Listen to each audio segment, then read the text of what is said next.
Dicurangi wasit, Indonesia gagal ke Olimpiade Paris. Kepala Witan Sulaiman dapat 5 jahitan. Leverkusen ukir rekor tak terkalahkan terpanjang di Eropa. Barcelona resmi perpanjang kontrak Pau Kubarsi. Kocak, sebelum juara, Arsenal sudah siapkan konvoi. Halo football lovers, ayo subscribe dulu bagi yang belum dan bunyikan tombol lonceng untuk mendapatkan notifikasi video terbaru dari kami. Terima kasih. Halo football lovers, kembali lagi di Starting 11 News. Seperti biasa, kami akan terus menyajikan informasi seputar dunia sepak bola spesial untuk Anda.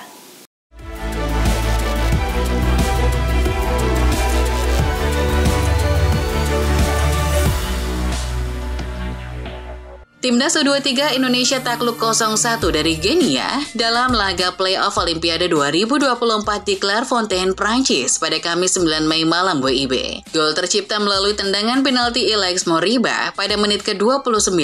Itu menjadi satu-satunya gol di pertandingan yang dinodai oleh kepemimpinan wasit yang buruk. Wasit tidak adil dan berkali-kali membuat keputusan yang merugikan Indonesia. Seperti yang tampak sangat jelas adalah ketika wasit memberikan penalti kedua bagi Genia, padahal jelas Dewangga mengambil bola, bukan menjatuhkan lawan.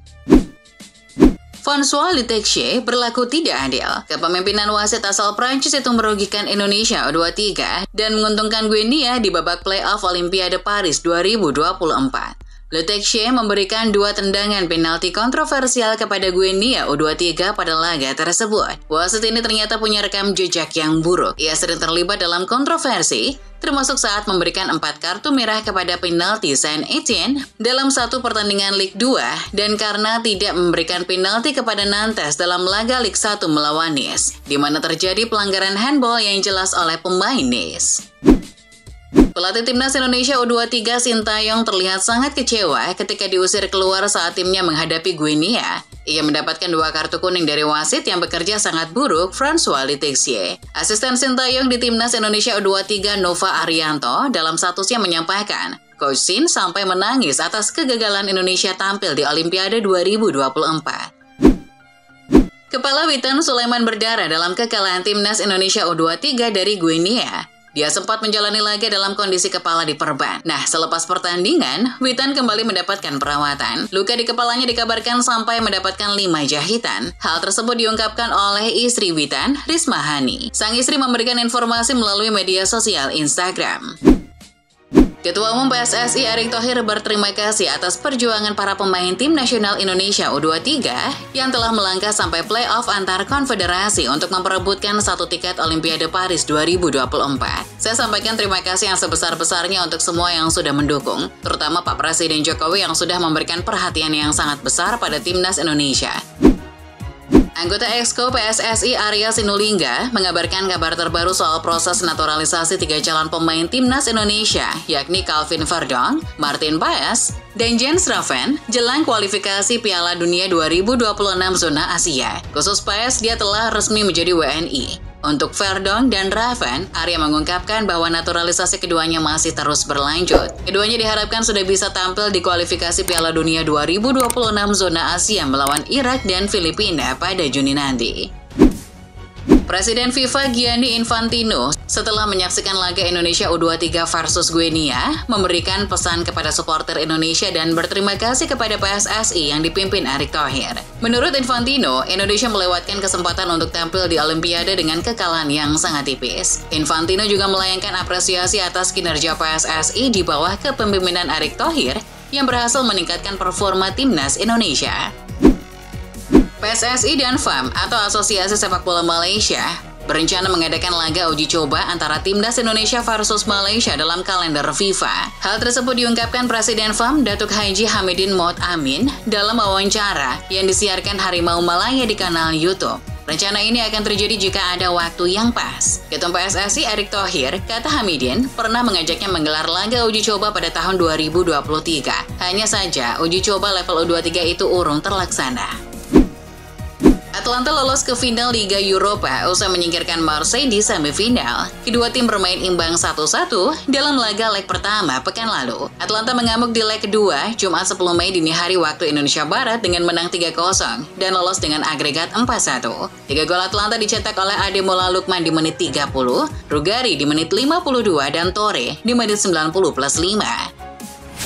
Di final 23 Mei mendatang, Atlanta akan menantang juara Bundesliga musim ini Bayer Leverkusen yang mencapai ke final meski bermain imbang 2-2 atas tamunya AS Roma. Leverkusen mengejar ketinggalan 2 gol. Usai kemasukan sepasang gol penalti Leandro Paredes, Die Workself mencetak 2 gol balasan dalam 9 menit terakhir waktu normal. Pada menit ke-82, Gianluca Mancini mencetak gol bunuh diri setelah Josip Stanisic bikin gol di akhir injury time. Leverkusen pun ke final dengan keunggulan agregat 4-2.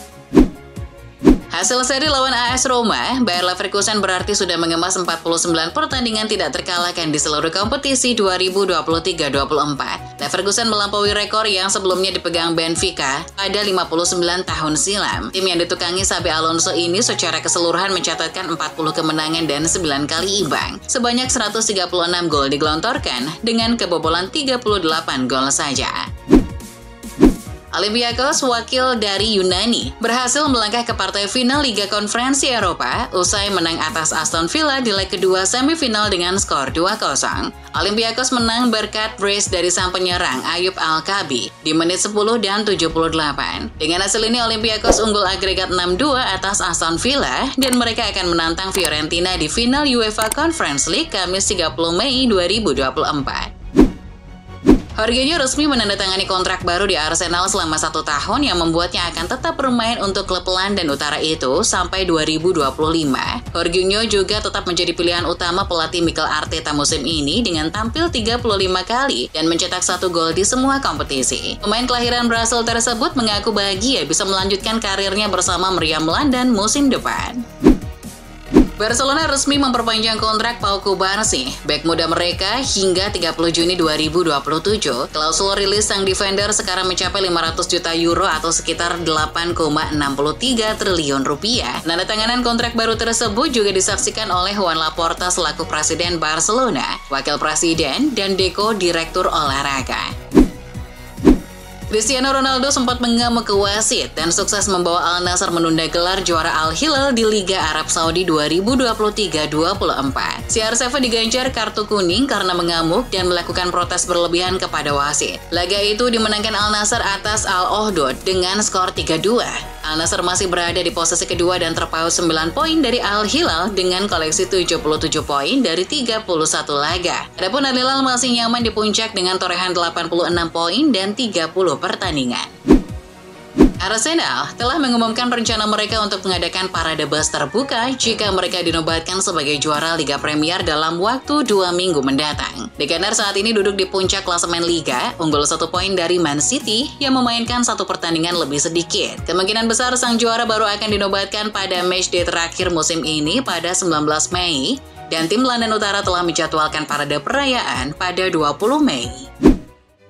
Kylian Mbappe telah disarankan oleh legenda Prancis Marcel Desailly untuk menolak pindah ke Real Madrid dan bergabung dengan klub Arab Saudi. Desailly memperkirakan bahwa pemenang Piala Dunia itu bisa mendapatkan penghasilan sebesar 350 juta euro per musim jika ia bersedia bergabung dengan Cristiano Ronaldo dan Sadio Mane di Arab Saudi. Saya merekomendasikan benua lain. Saya tidak yakin Madrid adalah tempat yang tepat untuknya. Barcelona akan memprioritaskan perekrutan gelandang bertahan musim panas ini. Menurut Sport, Joshua Kimmich adalah salah satu target Barca.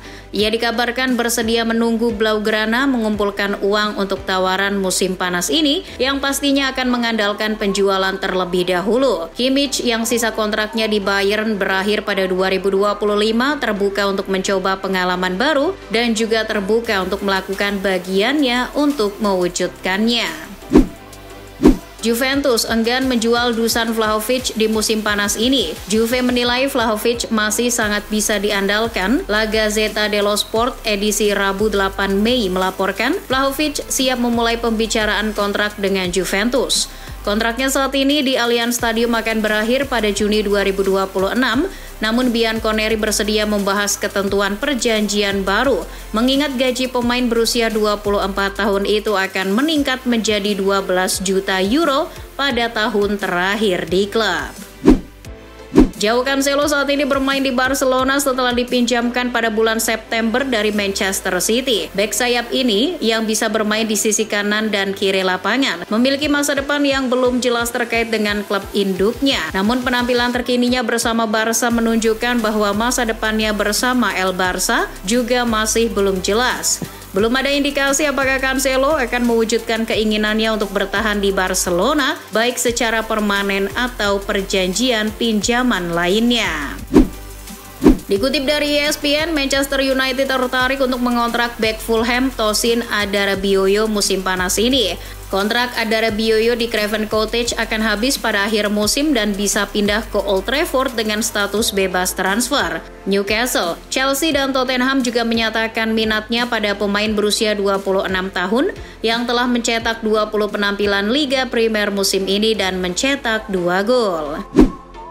Bintang Manchester City Jack Grealish didenda karena ngebut. Pesepak bola 28 tahun itu diperintahkan membayar 666 pounds karena ngebut dengan kecepatan 74 mph di zona 30 mph.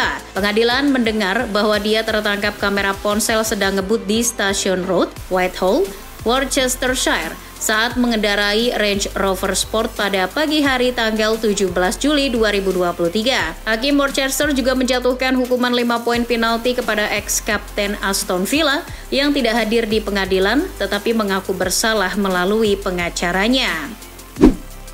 Hakim Ziyech bergabung dengan Galatasaray dengan status pinjaman selama musim panas lalu. Dan setelah menikmati kesuksesan di Turki, tim Super League tersebut dilaporkan telah memutuskan untuk menjadikan transfernya permanen dengan memicu klausul kewajiban untuk pembelian. Pemain yang dipinjam dari Chelsea itu tampil dalam 21 pertandingan di semua kompetisi, di mana ia mencetak 8 gol dan memberikan 4 assist. Legenda Liga Primer Sergio Aguero mengklaim bahwa Chelsea ingin mengontraknya sebelum dia bergabung dengan Manchester City. Mantan bintang City itu mengungkapkan bahwa pada tahun 2009 lalu saat ia masih di Atletico, Chelsea telah menyatakan keinginan mereka untuk mengontraknya. Namun sang striker terus berada di klub Spanyol tersebut selama 2 tahun lagi sebelum bergabung dengan klub yang berbasis di Manchester tersebut. Jadon Sancho menunjukkan lagi kualitasnya dalam masa peminjaman di Borussia Dortmund. Penampilan gemilang itu niscaya memicu tanda tanya di lingkungan MU kemana hilangnya kemampuan Sancho selama bersama Setan Merah. Dengan kontrak Sancho masih sampai 2026, United masih bisa memberinya kesempatan. Tapi situasinya tak akan mudah karena akan perlu resolusi konflik dengan Erik ten Hag. Mantan bek MU Rio Ferdinand melihat satu-satunya cara adalah memilih antara Sancho atau ten Hag. Spekulasi baru muncul terkait siapa manajer anyar Manchester United di musim 2024-2025. Dilansir Goal, Gareth Southgate kembali digosipkan akan jadi manajer Setan Merah di musim depan. Menurut laporan tersebut, ke-owner Manchester United, Ineos merupakan sosok yang merekomendasikan Southgate untuk jadi manajer baru MU. Mereka diberitakan terkesan dengan pekerjaan Southgate bersama timnas Inggris. MU berharap bahwa Southgate nantinya bisa bergabung usai Euro 2024 berakhir. Itulah informasi seputar dunia sepak bola spesial dari Starting 11 News. Jangan lupa untuk like, share, dan subscribe. See ya!